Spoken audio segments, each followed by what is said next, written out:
Hello everyone, welcome back to my channel. और आज हमारा जो 11th क्लास की हमारा चैप्टर चल रहा था, chapter number 5, that is morphology of flowering plants.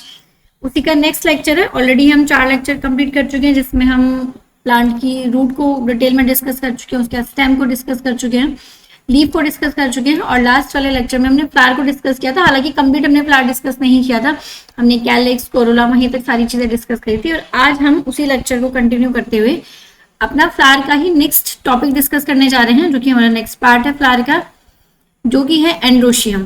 ठीक है, एंड्रोशियम को डिस्कस करेंगे, देखते हैं एंड्रोशियम क्या है, एंड्रोशियम का क्या रोल होता है और एंड्रोशियम का स्ट्रक्चर किस तरीके का होता है। एंड्रोशियम की बात करें तो एंड्रोशियम किससे कंपोज होता है? It is compose of the स्टेमन। स्टेमन से ये कंपोज होता है। Each स्टेमन which represents the male reproductive organ, स्टेमन जिसको हम मेल रिप्रोडक्टिव ऑर्गन भी बोलते हैं फ्लावर का, इसके पास क्या क्या प्रेजेंट है? एक तो फिलामेंट प्रेजेंट होता है और एक एंथर प्रेजेंट होता है। ठीक है, एंड्रोशियम क्या है? एंड्रोशियम को हम बोल सकते हैं it is a kind of collection of स्टेमन, या ग्रुप ऑफ स्टेमन भी हम बोल सकते हैं। कलेक्टिवली इसको हम बोलते हैं एंड्रोशियम। ठीक है, अब ये जो हमारा स्टेमन होता है, स्टेमन के पास हमारी दो चीजें प्रेजेंट होती हैं, एक तो है एंथर और दूसरा है फिलामेंट। ठीक है, अब ये देखो, ये जो ऐसे डंडी स्टॉक लाइक स्ट्रक्चर होता है, इसको हम क्या बोलते हैं? फिलामेंट बोलते हैं। ये नीचे इस तरीके से फिर थैलेमस के साथ अटैच होता है, यहाँ पे ये थैलेमस है, उसके ऊपर ये लगा हुआ होता है, और ऊपर इस तरीके से टोपी लाइक स्ट्रक्चर जो दिखाई देता है, उसको हम क्या बोलते हैं? एंथर बोलते हैं। एंथर वही पार्ट है, इसको हम फर्टाइल पार्ट भी बोल सकते हैं फ्लावर का, जो पोलन ग्रेन को प्रोड्यूस करता है। ठीक है, और इस फिलामेंट के थ्रू जो हमारे एंथर हैं, आप कह सकते हैं कि जो एंथर है वो फिलामेंट के थ्रू ही किसके साथ अटैच होते हैं? थैलेमस के साथ अटैच होते हैं। अगर कोई स्टेमन है जो स्टेराइल है, तो उसको हम बोलते हैं staminode. Sterile stamen is known as staminode. ठीक है, ये देखो, ये हालांकि लोब हो गए, pollen sac, microsporangium, pollen grain, ये इसका ट्रांसफर सेक्शन है। ये आपको अभी नहीं पढ़ना है, जब आप 12th क्लास में आएंगे और आप SRF पढ़ेंगे, सेक्सुअल रिप्रोडक्शन फ्लावरिंग प्लांट, वहां आपको ये सारी चीजें डिटेल में डिस्कस करनी है। तो अभी आपको इसका ट्रांसफर सेक्शन डिटेल में डिस्कस नहीं करना है। तो चलिए बात करते हैं एंथर की। एंथर जनरली कैसा होता है? बाइलोब्ड होता है। 2 लोब एंथर में प्रेजेंट होते हैं, और हर 2 लोब में 2 चैम्बर प्रेजेंट होते हैं, जिनको हम पोलन सैक भी बोल सकते हैं। यही पोलन ग्रेन्स जो हैं किसमें प्रोड्यूस होते हैं? पोलन सैक में ही प्रोड्यूस होते हैं। और ये सारा काम हमारा हो किस में रहा होता है? ये सारा काम हमारा हो रहा है हमारी एंथर में। ठीक है, और जो स्टेराइल स्टेमन है उसको हम क्या बोलते हैं? उसको हम स्टेमिनेंट बोलते हैं। अब एडिशन ऑफ स्टेमन की बात करेंगे, मतलब कि जो स्टेमन है वो जो बाकी पेटल्स है या सेपल्स है उनके साथ किस तरीके से कनेक्टेड है, किस तरीके से अटैच है, किसके साथ अटैच है, उसी को हम क्या बोलते हैं? एडिशन ऑफ स्टेमन बोलते हैं। तो 2 तरीके से हम देखते हैं एडिशन ऑफ स्टेमन। पहला है एपीपेटलस, जब when stamens are attach to the petals, जब हमारा जो स्टेमन है वो पेटल्स के साथ अटैच होता है, तो इसको हम क्या बोलते हैं? एपीपेटलस बोलते हैं। जैसा हमें देखने को मिलता है ब्रिंजल में। Brinjal is the best example of epipetalous. ठीक है, ये देखो, ये टोपी हमने अभी ब्रिंजल की लास्ट लेक्चर में पढ़ी थी, जिसको हम क्या बोलते हैं? परसिस्टेंट कैलिक्स बोलते हैं। ये जो टोपी होती है, ये ब्रिंजल की क्या होती है? It is persistent calyx. ठीक है, ये भी आपको याद रखना, आपको दिया हुआ है। तो एपीपेटलस का मतलब है कि जब स्टेमन हमारे किसके साथ अटैच होते हैं? पेटल्स के साथ अटैच होते हैं। तो अगर आपको लिखना है, ठीक है, हमें लिखना होता है, तो हम इसे कैसे लिखेंगे? ये रहा हमारा एंड्रोशियम और ये रहा हमारा पेटल्स, मतलब कोरोला। और इस तरीके से जब हम प्लांट फैमिली लिखेंगे और प्लांट फैमिली का फॉर्मूला लिखेंगे, तो वहां पे हम इस तरीके से अरेंज करेंगे। इसका मतलब है कि जो एंड्रोशियम हमारा वो किसके साथ अटैच है? पेटल के साथ अटैच है, या फिर हम ये बोल सकते हैं वो कोरोला के साथ अटैच है। दूसरा टाइप है एपीफाइलस। एपीफाइलस क्या होता है? When stamens are attached to the perianth, जब जो स्टेमन है वो किसके साथ अटैच है? पेरियंथ के साथ अटैच है। पेरियंथ का मतलब है सेपल्स और पेटल्स दोनों के साथ। तो इस कंडीशन को हम क्या बोलते हैं? एपीफाइलस बोलते हैं। और ऐसा हमें देखने को मिलता है लिली के पास। और इसको अगर हमें लिखना है तो हम इसको इस तरीके से नोट करेंगे, ये ऊपर साइन और एपी, मतलब androecium is attached to the perianth, P for perianth and C for corolla. ठीक है, तो 2 टाइप का एडिशन हमने देखा। एपीपेटलस मतलब पेटल के साथ अरेंज है, के साथ अटैच है। एपीफाइलस मतलब वो किसके साथ अटैच है? पेरियंथ के साथ अटैच है। चलिए अब आगे बढ़ते हैं। आगे हम देखते हैं कोहेशन ऑफ स्टेमन की। जो कोहेशन ऑफ स्टेमन की बात करें तो on the basis of condition of anther, filament, है ना, कि वो फ्यूज हैं या फिर एक दूसरे के साथ, की मतलब जो बेसिकली जो हमारा एंथर है और जो फिलामेंट है, वो एंथर आपस में फ्यूज हैं या फिलामेंट आपस में फ्यूज है, या दोनों फ्री हैं या फिर दोनों फ्यूज हैं, उसके बेसिस पर हम cohesion of स्टेमन, different different type के स्टेमन देखते हैं, तो उसकी बात करते हैं। सबसे पहले बात करते हैं पोलीएंड्रस। पोलीएंड्रस का मतलब है कि जो स्टेमन्स हमारे वो कैसे हैं, फ्री स्टेमन है, उसमें एंथर भी फ्री है और हमारा फिलामेंट भी क्या है, फ्रीली अवेलेबल है। जैसे इस तरीके से हमारे ये अवेलेबल है, इस कंडीशन को हम क्या बोलेंगे, पोलीएंड्रस बोलेंगे कि स्टेमन भी फ्री है हमारा और हमारा एंथर भी क्या है, फ्री है। ये रहा एंथर, ये रहा फिलामेंट, दोनों फ्री है, आपस में किसी के साथ फ्यूज नहीं है, किसी दूसरे के साथ अटैच नहीं है। ऐसा हमें देखने को मिलता है, रेडिश हो गया, कैरेट हो गया, पोटैटो हो गया, है ना, इन सब में जो स्टेमन्स होते हैं फ्री होते हैं और सेपरेट होते हैं, ठीक है। अब देख दूसरा टाइप है बेटा हमारा सिनएंड्रस। सिनएंड्रस का मतलब है कि जो एंथर है और जो फिलामेंट है दोनों ही आपस में फ्यूज हैं, चिपके हुए हैं। अब ये देखो, है ना, दोनों एक दूसरे के साथ, अब ये देखो, ये रहे, ये हमारे एंथर है, ये रहे आपस में इन्होंने एंथर एक दूसरे के साथ फ्यूज हो रखे हैं, और ये रहा हमारा फिलामेंट, ये भी क्या हो रखा है, आपस में एक दूसरे के साथ फ्यूज हो रखा है। और इस तरह के एग्जाम्पल हमें कहाँ देखने को मिलता है, ये एग्जाम्पल हमें देखने को मिलता है मस्टर्ड, जिसमें एंथर और फिलामेंट दोनों ही फ्यूज हो जाते हैं और एक ट्यूब लाइक स्ट्रक्चर बना लेते हैं। इस कंडीशन को हम क्या बोलते हैं, सिनएंड्रस बोलते हैं। पोलीएंड्रस मतलब दोनों फ्री हैं, सिनएंड्रस मतलब दोनों ही क्या है, आपस में फ्यूज हैं। अब नेक्स्ट टाइप है जिसको हम बोलते हैं सिनजेंसियस, ठीक है। सिनजेंसियस में आप देखेंगे, ये देखो एंथर तो हमारा क्या है, फ्यूज है, ये आपस में फ्यूज है एंथर, लेकिन फिलामेंट हमारा क्या होता है, फ्री होता है। अभी यहाँ पे थोड़ा सा आपको हो सकता है पिक्चर में ऐसा लग रहा हो कि ये तो ये फ्यूज है, बट ये फ्यूज नहीं है। आप इस कंडीशन को इस तरीके से समझिए, ये रहे, ठीक है, एंथर क्या है, फ्यूज है एक दूसरे के साथ, और नीचे से फिलामेंट क्या होता है, फ्री होता है, और इस कंडीशन को हम क्या बोलते हैं, सिनजेंसियस बोलते हैं। और ऐसा हमें देखने को मिलता है सनफ्लावर के अंदर। जो एंथर से फ्यूज है कि एक ट्यूब जैसा स्ट्रक्चर बना लेंगे ऊपर से, है ना, और नीचे वाला हिस्सा जो रहेगा फिलामेंट वाला, वो आपस में क्या रहेंगे, फ्री रहेंगे, वो एक दूसरे के साथ फ्यूज नहीं होते। ऐसा हमें देखने को मिलता है सनफ्लावर में। नेक्स्ट है बेटा एडेल्फस। एडेल्फस में क्या होगा, एंथर फ्री है लेकिन फिलामेंट फ्यूज हो चुका है। ये देखो ऊपर अगर आप ध्यान से देखोगे, एंथर फ्री है, ये एक दूसरे के साथ फ्यूज नहीं है, लेकिन नीचे से फिलामेंट क्या हो जाएगा, फ्यूज होके एक बंडल लाइक स्ट्रक्चर बना लेगा। इस कंडीशन को हम क्या बोलते हैं, एडेल्फस कंडीशन बोलते हैं। ऐसा हमें देखने को मिलता है चाइना रोज में। अब देखिएगा, है ना, गुडल के फ्लावर में आप बहुत अच्छा एडेल्फस देख सकते हैं। कॉटन में हमें ऐसा देखने को मिलता है, हमें लेडी फिंगर मतलब भिंडी में ऐसा देखने को मिलता है, जहाँ पे फिलामेंट क्या होते हैं, फ्यूज होते हैं, फ्यूज होकर एक बंडल बना लेते हैं, जबकि जो एंथर्स हैं वो क्या रहते हैं, दे रिमेन फ्री, वो रहते हैं। नेक्स्ट कंडीशन है, एक और कंडीशन होती है जिसको हम मिक्स कंडीशन भी बोलते हैं। उसमें हमने डिफरेंट टाइप्स ऑफ पोजीशन एक ही फ्लावर में एक साथ देखने के लिए मिलते हैं। इसका अच्छा एग्जांपल है बेटा पी, जिसको हम डाई एडेल्फस भी बोलते हैं, ठीक है। इसमें 9 स्टेमन्स क्या होंगे, फ्यूज होंगे एक बंडल में, और एक स्टेमन इसमें क्या होता है, फ्री होता है। इस कंडीशन को हम क्या बोलते हैं, डाई एडेल्फस कंडीशन बोलते हैं। ये एक तरीके से आप कह सकते हैं एडेल्फस का ही एक एग्जाम्पल होता है, उसी का ही एक टाइप है, ठीक है। और इसमें क्या होगा, बहुत फ्री एंड फ्यूज स्टेमन अगर एक साथ हमें दिखाई देंगे, मतलब उसमें फ्री स्टेमन भी है और उसमें फ्यूज स्टेमन भी हमें एक ही कंडीशन में दिखाई देंगे। उस तरह की कंडीशन को मिक्स्ड कंडीशन है ना, या फिर आप डाई एडेल्फस कंडीशन भी बोल सकते हैं। ऐसा हमें देखने को मिलता है पी यानी कि मटर में हमें ये देखने को मिलता है, ठीक है।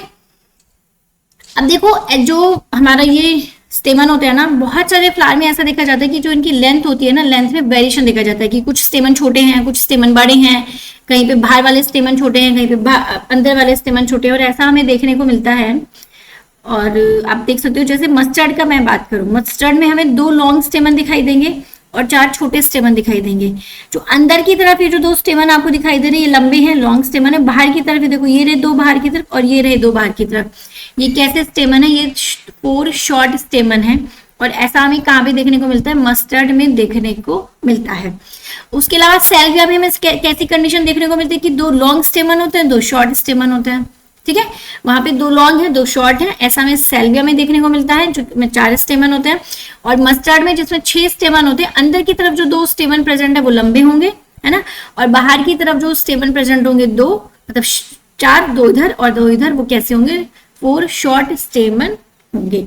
तो यहाँ पे हमने पोजीशन ऑफ स्टेमन देखा और वेरिएशन देखा, स्टेमन की लेंथ में किस तरीके से वेरिएशन पाया जाता है, उसका एग्जाम्पल हमने देखा मस्टर्ड और सेल्विया। अच्छा देखो, एक और बात जो आपको ध्यान रखनी है, वैसे तो बहुत सारे एग्जाम्पल आप प्लांट्स के, एनिमल्स के, कितने भी एग्जाम्पल आप याद कर सकते हो, ठीक है। ऐसा तो नहीं है सिनेंड्रस सिर्फ मस्टर्ड में देखा जाता है, या सिनजेंसियस सिर्फ सनफ्लावर में देखा जाता है, और भी बहुत सारे प्लांट्स में देखा जाता होगा। लेकिन आपको किन एग्जाम्पल पे फोकस करना है, जो एग्जाम्पल आपको एनसीईआरटी में गिवन उन एग्जाम्पल पे फोकस करना है, या फिर अगर कोई एग्जाम्पल ऑलरेडी पीवाईक्यू में पूछा हुआ है, पिछले 10 ईयर्स के पीवाईक्यू में पूछा हुआ है, तो उस एग्जाम्पल पे आप फोकस करेंगे। अदरवाइज आपको बहुत सारे एग्जाम्पल याद करने की बिल्कुल भी जरूरत नहीं है, आप अननेसेसरी कंफ्यूज हो जाएंगे और बिना वजह कंफ्यूजन क्रिएट होगी, आप याद नहीं कर पाएंगे। आप सोचेंगे कितना कितना याद करूं, तो आपको सिर्फ और सिर्फ जो एग्जाम्पल एनसीईआरटी ने दिए हैं उन्हीं एग्जाम्पल को आपको क्या करना है, याद करना है। तो चलिए नेक्स्ट अब बात करते हैं एडेल्फस स्टेमन। अभी हमने जो एडेल्फस स्टेमन देखा, जो ये वाला हमारा टाइप था जहां पे जो एंथर फ्री होते हैं लेकिन फिलामेंट फ्यूज होते हैं बंडल में, उसी के फर्दर टाइप्स होते हैं, ठीक है। एडेल्फस स्टेमन में जो स्टेमन्स है वो बंडल की तरह फ्यूज होते हैं, क्योंकि एंथर तो इनका फ्री होता है लेकिन नीचे से फिलामेंट इनका फ्यूज होता है। इसमें ना डिफरेंट डिफरेंट टाइप्स देखे जाते हैं, अलग अलग कंडीशन इसमें देखी जाती है। जैसे एक टाइप है इसका मोनो एडेल्फस। मोनो एडेल्फस का मतलब है कि जितने भी स्टेमन हैं वो सारे के सारे एक ही बंच या एक ही बंडल में फ्यूज होते हैं। वो सारे के सारे फ्यूज हुए आपस में, यूनाइटेड, उन्होंने एक बंच या एक बंडल बना लिया, और इस कंडीशन को हम बोलते हैं मोनो एडेल्फस। ऐसा हमें देखने को मिलता है तो चाइना रोज में, कॉटन में देखने को मिलता है आपको, और लेडी फिंगर में मोनो एडेल्फस कंडीशन देखने को मिलती है कि जितने भी स्टेमन थे वो सब फ्यूज हो गए, फ्यूज होकर उन्होंने क्या बना लिया, एक बंडल बना लिया है, ठीक है। नेक्स्ट है डाई एडेल्फस। डाई एडेल्फस का मतलब क्या था, जो स्टेमन्स थे वो दो बंडल में फ्यूज हो जाते हैं, ठीक है, जिसमें कि 9 स्टेमन तो फ्यूज होते हैं आपस में और एक स्टेमन इसमें क्या मिलता है, फ्री पाया जाता है। ऐसा हमें देखने को मिलता है पी, ठीक है, और सोयाबीन। ये दोनों इसका बेस्ट एग्जांपल है जिसमें हमें देखने को मिलता है। आप देख सकते हो ये तो 9 स्टेमन फ्यूज हो रखे थे, ये रहे 9 स्टेमन फ्यूज, और ये हमें एक फ्री स्टेमन देखने को मिलेगा। This condition is known as diadelphous condition, ठीक है। नेक्स्ट है बेटा पॉली एडेल्फस। अब देखो पॉली एडेल्फस नाम से समझ में आ रहा है कि मतलब बंडल बन रहे होंगे लेकिन मोर देन 2 बंडल बन रहे होंगे, ठीक है। उस कंडीशन को हम क्या बोलते हैं, पॉली एडेल्फस कंडीशन बोलते हैं, कि जो स्टेमन्स है वो यूनाइटेड हो गए हैं इनटू मोर देन 2 बंडल्स, जो कि मोर देन 2 बंडल्स में स्टेमन क्या हो गए, यूनाइटेड हो गए। इस कंडीशन को हम बोलते हैं पॉली एडेल्फस कंडीशन, जैसा हमें सिट्रस में देखने को मिलता है, हाँ? जो सिट्रस फ्रूट्स होते हैं उनमें हमें क्या देखने को मिलता है, पॉली एडेल्फस कंडीशन देखने को मिलते हैं। तो हमने एंडोशियम देख लिया, एंडोशियम क्या होता है, उसके बाद हमने कोएशन ऑफ एंडोशियम देख लिया, और हमने again further addition of androecium देखा, कोएशन ऑफ एंडोशियम देखा, और हमने कोएशन ऑफ एंडोशियम में जो एडेल्फस कंडीशन थी उसका भी हमने फर्दर क्लासिफिकेशन देख लिया कि वो भी कितने कितने टाइप से हो सकते हैं। हमने वेरिएशन देखा कि स्टेमन की लेंथ में किस तरीके से वेरिएशन प्रेजेंट होता है। ये वाले जो थे ना, कहाँ गया हमारा variation, okay that is variation ना, variation in length of stamen, ये हमने देखा। तो ये सब एग्जाम्पल आपको याद रखने हैं क्योंकि एग्जाम्पल से ही आपको क्वेश्चन पूछे जाएंगे, ठीक है। और इसी के साथ जो हमारा एंडोशियम है वो कंप्लीट हो गया है। अब हम मूव करते हैं अपने गाइनोशियम की तरफ। गाइनोशियम जो कि हमारा फीमेल रिप्रोडक्टिव पार्ट होता है फ्लावर का। मेल रिप्रोडक्टिव पार्ट का क्या नाम था, एंडोशियम था। गाइनोशियम किसका पार्ट है, फीमेल रिप्रोडक्टिव। गाइनोशियम याद रखने अगर आपको दिक्कत हो तो आप ऐसे याद रख सकते, G for gynoecium and G for girl, है ना। तो ये फ्लावर की गर्ल है, ठीक है। तो चलिए गाइनोशियम की बात करें तो gynoecium is the female reproductive part of the flower and it is made up of 1 और मोर कार्पेल। ये किससे मिलकर बना हुआ था, कार्पेल से मिलकर बना हुआ था। जैसे एंडोशियम किससे मिलकर बना था, हमारा स्टेमन से मिलकर बना हुआ था। एक सिंगल कार्पेल की बात करें तो उसके 3 पार्ट होते हैं, जिसको स्टाइल, स्टिग्मा और ओवरी, ये 3 पार्ट एक हमारे कार्पेल के पास प्रेजेंट होते हैं। ओवरीज का एनलार्ज बेसल पार्ट होता है जो कि एक लोंगेटेड ट्यूब के साथ कनेक्ट होता है, जिसको हम स्टाइल भी बोलते हैं। स्टाइल हमारी ओवरी को स्टिग्मा से के साथ कनेक्ट करती है, और स्टिग्मा जनरली वो टिप होती है, वो पोर्शन होता है स्टाइल का जहां जो कि रिसेप्टिव सरफेस की तरह पॉलन ग्रेन्स के लिए काम करता है। तो चलो देख लेते हैं। ये हमारी कार्पेल है बेटा, ये जो पूरी की पूरी, इसको हम पूरी को क्या बोलेंगे, कार्पेल बोलेंगे, ठीक है। और इसी तरह की मोर देन 1, 2, 4, 5 कार्पेल्स को हम कंबाइनली क्या बोल देते हैं, गाइनोशियम बोल देते हैं। अभी कार्पेल के 3 पार्ट प्रेजेंट होते हैं। पहला पार्ट है स्टिग्मा। ये देखो ये जो ऊपर वाला स्ट्रक्चर आपको दिखाई दे रहा है, ये क्या होता है, स्टिग्मा होता है। जब भी पॉलिनेशन होगा, जब आप 12th क्लास में पॉलिनेशन पढ़ोगे तो पॉलिनेशन जब होता है तो एंथर जो पोलन ग्रेन है वो यहीं पर आकर लैंड करते हैं, ठीक है। तो ये एक्चुअल में एक तरह का सरफेस, रिसेप्टिव सरफेस प्रोवाइड करता है किसके लिए, पोलन ग्रेन्स के लिए। इसको हम स्टिग्मा बोलते हैं। ये फर्स्ट पार्ट हो गया। उसके बाद सेकंड पार्ट है बेटा इसके, जिसको हम स्टाइल बोलते हैं। स्टाइल ये रहा, है ना, ये ट्यूब लाइक स्ट्रक्चर होता है जिसको स्टाइल बोलते हैं, जो कि ओवरी और स्टिग्मा को आपस में क्या करता है, कनेक्ट करता है। फिर थर्ड पार्ट है हमारा ovary. Ovary enlarge basal part होता है कार्पेल का, या पिस्टल भी इसको हम बोलते हैं। देखो ये वाला जो स्ट्रक्चर है ये हमारा क्या है, ओवरी है, ठीक है। अब अगर ओवरी की हम बात करें तो ओवरी हमारी देखो, ये हमारी ओवरी है और ये हमारा क्या है, थैलेमस है। ठीक है, ये हमारी क्या है, सेपल्स है। ठीक है, ये भी सेपल है, ये भी सेपल है, ये हमारी क्या है, थैलेमस है। तो ये थैलेमस के साथ क्या होती है, कनेक्ट होती है। तो अगर कभी आपसे ये पूछा जाए कि भाई जो ओवरी की पोजीशन है थैलेमस के कंटेक्स्ट में क्या है, तो ये थैलेमस के कंटेक्स्ट में प्रॉक्सिमल पोजीशन पर है, मतलब पास है थैलेमस के। और स्टिग्मा की पोजीशन अगर आपसे पूछी जाए तो ये थैलेमस के रिलेटेड, मतलब थैलेमस की पोजीशन कंपेयर करें तो ये डिस्टल पार्ट पे लोकेटेड है, किससे, थैलेमस से। ठीक है, ऐसे ही आप एंथर और स्टिग्मा, जो हमारा एंथर था और जो हमारा फिलामेंट था, उसमें भी आपको ये बात याद रखनी है। ये आप यहाँ पे देखिए, ठीक है, ये रहा हमारा एंथर। ठीक है, तो अगर एंथर की बात करें तो जो एंथर है ये हमारा डिस्टल पार्ट पे है, किसके, हमारे उसके कनेक्शन में, जो हमारा क्या होगा, थैलेमस है। और फिलामेंट हमारा क्या है, प्रॉक्सिमल पोजीशन पर है, किसके, थैलेमस के कंपेरिजन। ठीक है, तो इस तरीके से भी आपको याद रखना है। तो आपको डायग्राम याद रहेगा तो आप कभी डायग्राम से रिलेटेड क्वेश्चन आपको गड़बड़ नहीं होंगे। ठीक है, तो ये गाइनोशियम जिसे वन और मोर कार्पल से मिलकर बनी हुई होती है और हर कार्पल के 3 पार्ट होते हैं, स्टिग्मा, स्टाइल और ओवरी। इन सारे पार्ट्स को आपको डिटेल में पढ़ना है, लेकिन वो हम पढ़ेंगे 12th क्लास में in the sexual reproduction of flowering plants. ठीक है, अब बात करते हैं locule and types of ovary. ठीक है, लोक्यूल क्या है और टाइप्स, कितने टाइप्स की जो ओवरी है वो हमें देखने को मिलती है। सबसे पहले बात करते हैं लोक्यूल की। तो लोक्यूल एक वो स्पेस और चैम्बर होता है ओवरी के अंदर, है ना। ये देखो, ये हमारा क्या है, लोक्यूल है। ये हमारी ओवरी है। ठीक है, ये आप ऐसे देखिए, ये हमारी ओवरी है जो एनलार्ज वेसल पार्ट है। ठीक है, इसमें ये क्या है, हमारा लोक्यूल है और ये हमारे अंदर क्या बैठे हुए हैं, ओव्यूल्स बैठे हुए हैं। तो लोक्यूल क्या है, स्पेस है या फिर चैम्बर है बिटवीन द ओवरी वॉल। ये हमारी ओवरी की वॉल है, इसके ऊपर में यहाँ जो स्पेस होता है, इस स्पेस को हम क्या बोलते हैं, लोक्यूल बोलते हैं, जिसके पास क्या प्रेजेंट होते हैं, हमारे ओव्यूल्स प्रेजेंट होते हैं। ठीक है, ये स्टिग्मा ही है जो कि रिसेप्टिव सरफेस होता है, ये हमारी स्टाइल है जो कि एलोंगेटेड ट्यूब होती है। ठीक है, अब बात करते हैं हम टाइप्स ऑफ ओवरी की। देखो, on the basis of number of locule, कि किसी भी ओवरी में कितने नंबर ऑफ लोक्यूल्स हैं, उसके बेसिस पर हम डिफरेंट टाइप्स की जो ओवरी हैं वो प्लांट्स में देखी जाती हैं। सबसे पहली है unilocular. Uni means one and locule means locule. तो अगर किसी ओवरी में सिर्फ एक लोक्यूल प्रेजेंट है तो ऐसी ओवरी को हम क्या बोलते हैं, यूनिलोक्यूलर बोलते हैं। ऐसा हमें देखने को मिलता है मटर, पी में, सनफ्लावर। ठीक है, इनमें हमें क्या देखने को मिलता है, यूनिलोक्यूलर ओवरी देखने को मिलती है। नेक्स्ट है बेटा बाइलोक्यूलर। बाइलोक्यूलर मींस 2 ओवरी। तो अगर 2 लोक्यूल, तो अगर किसी ओवरी के पास 2 लोक्यूल प्रेजेंट है, देखो ये रहा एक लोक्यूल और एक लोक्यूल ये रहा, तो ऐसी ओवरी को हम क्या बोलेंगे, बाइलोक्यूलर बोलेंगे। ऐसा आपको देखने को मिलता है तो गुआवा और लेडी फिंगर में। ठीक है, उसके बाद नेक्स्ट है ट्राइलोक्यूलर। ठीक है, 3 लोक्यूल प्रेजेंट है। अगर किसी ओवरी में 3 लोक्यूल प्रेजेंट है तो उसे हम ट्राइलोक्यूलर बोलेंगे। ऐसा हमें देखने को मिलता है लिली और टमाटो में हमें ऐसा देखने को मिलता है। उसके बाद है मल्टीलोक्यूलर। अगर हमें बहुत सारे लोक्यूल देखने को मिले, जैसे सिट्रस फ्रूट्स की अगर बात करूंगी उसमें मल्टीलोक्यूलर होती है, बहुत सारे लोक्यूल्स होते हैं, जैसे ऑरेंज हो गया, मौसम्बी हो गया, लेमन हो गया। ठीक है, इन सब में हमें मल्टीलोक्यूलर ओवरी देखने को मिलती है। तो ये था हमारा types of ovary on the basis of number of locule, और लोक्यूल क्या है वो भी हमने देखा। ठीक है, अब बात करते हैं गाइनेशियम के टाइप की, है ना, कि गाइनेशियम कि कितने कितने टाइप्स होते हैं। तो गाइनेशियम, जिसको हम फीमेल रिप्रोडक्टिव पार्ट भी बोलते हैं फ्लावर का, ये 1 और मोर कार्पेल से मिलकर बनी हुई होती है। तो हमारे पास 2 टाइप के गाइनेशियम प्रेजेंट होते हैं। एक तो होता है मोनोकार्पल, मतलब कि अगर तो सिंगल कार्पल प्रेजेंट है। दूसरा है मल्टी कार्पल, जिसमें हमें बहुत सारी कार्पल्स देखने को मिलती हैं। तो सबसे पहले बात करते हैं मोनोकार्पल की। मोनोकार्पल जो gynoecium is made up of single carpel. ये देखो, इससे पर सिर्फ एक ही ये कार्पल है। ठीक है, इसके पास एक ही कार्पल है। ये तो ऑलरेडी हम पढ़ चुके, ओव्यूल है ना, ये ओवरी है, ये स्टाइल है, ये स्टिग्मा है, ये हम ऑलरेडी पढ़ चुके हैं। एग्जांपल आप देखिए, मोनोकार्पल का एग्जांपल है बेटा पी और बीन। पी और बीन में हमें मोनोकार्पल दिखाई देती है या वहां पे वो प्रेजेंट होती है।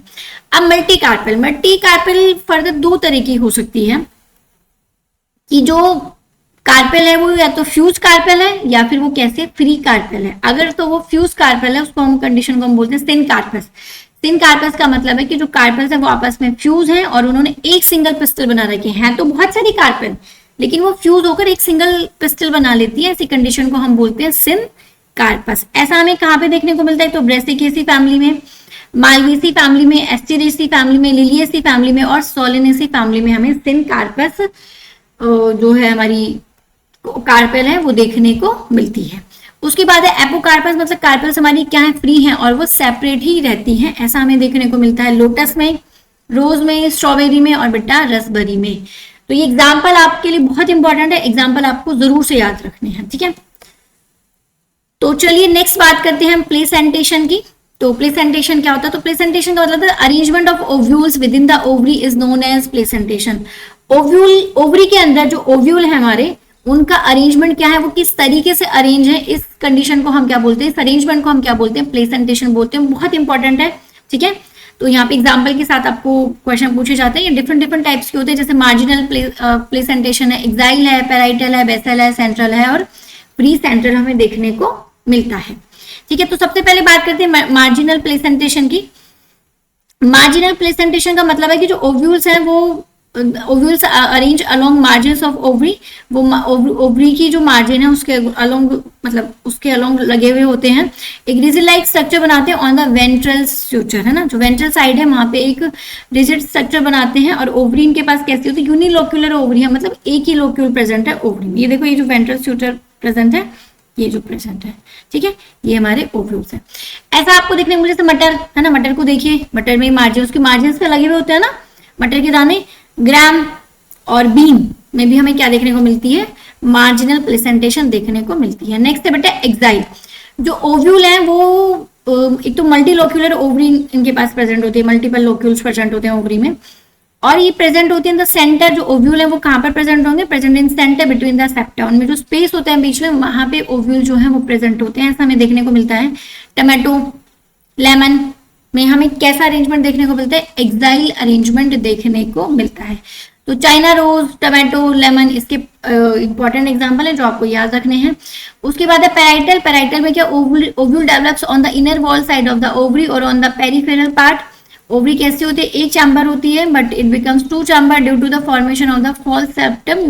Ovary is unilocular. ओवरी कैसी होती है, पैराइटल में यूनिलोक्यूलर होती है, ठीक है। वैसे तो देखो एक ही चैम्बर होता है, लेकिन इसके बीच में एक फॉल्स सेप्टम बन जाती है, ये आपको दिखाई दे रही है फॉल्स सेप्टम।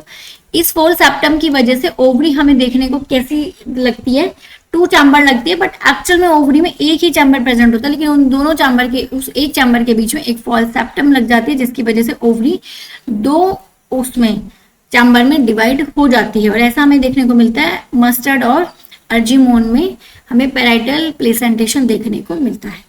अब बेटे free central, when the ovules are borne on the central axis, जब ओव्यूल्स क्या होंगे, सेंट्रल एक्सिस पर अरेंज होंगे। सेप्टाइन में एब्सेंट होता है, नंबर ऑफ ओव्यूल्स क्या होंगे, पूरे के पूरे सरफेस पे सेंट्रल यूनिलोक्यूलर ओवरी में क्या होंगे, अरेंज होंगे।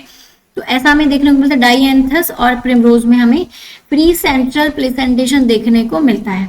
अब है बेसल। देखो प्लेसेंटा क्या होगा, जो ओवरी का बेस होगा वहां पे डेवलप होगा, एक सिंगल ओव्यूल ही प्रेजेंट होगा और वो उसके साथ क्या होगा, अटैच होगा, ऐसा हमें देखने को मिलता है। सनफ्लावर और मैरीगोल्ड में ये देखो, यहाँ रहा बस एक सिंगल ओव्यूल, इस तरीके से। ये किसका एग्जांपल है, हमारा बेसल प्लेसेंटेशन का एग्जांपल है, सनफ्लावर और मैरीगोल्ड, ठीक है। तो हमने प्लेसेंटेशन हमारा कंप्लीट हो गया है। हमने गायनेशियम के टाइप देख लिए हैं, लोक्यूल और उसके बेसिस पर ओव्यूल के टाइप्स देख लिए हैं, गायनेशियम पढ़ लिया है, एडेल्फस, स्टेमर, मतलब गायनेशियम और एंड्रोशियम को हमने आज की क्लास में डिटेल में कर लिया है। अब हमारा सिर्फ और सिर्फ इस चैप्टर का एक टॉपिक बचा है, वो है हमें फ्रूट के बारे में पढ़ना है और उसके बाद हमें सीड के बारे में पढ़ना है, और उसी के साथ ये जो चैप्टर है वो कंप्लीट हो जाएगा। अब आप सभी मतलब लेक्चर से ये कंप्लीट करने के बाद आप नोट्स बनाते रहिए। नोट्स बनाने के बाद आपको करना क्या है कि आप एनसीईआरटी की रीडिंग कीजिए, अपने नोट्स को रिवाइज कीजिए, 2 3 4 5 बार रिवाइज करना पड़ेगा बेटा, तभी आपको जाके चीजें याद रहेंगी। आप एनसीईआरटी रिवाइज कीजिए, एनसीईआरटी की एक एक लाइन आपको लाइन टू लाइन रिवाइज करनी है। एनसीईआरटी तो बिल्कुल भी छोड़नी नहीं है, क्योंकि और एनसीईआरटी के एग्जाम्पल भी आपको बिल्कुल नहीं छोड़ने हैं, सिर्फ और सिर्फ वही एग्जाम्पल याद कीजिए जो एनसीईआरटी में आपको दिए हुए हैं। और उम्मीद है आपकी तैयारी अच्छी चल रही होगी। तो thank you for watching and stay tuned for next lecture.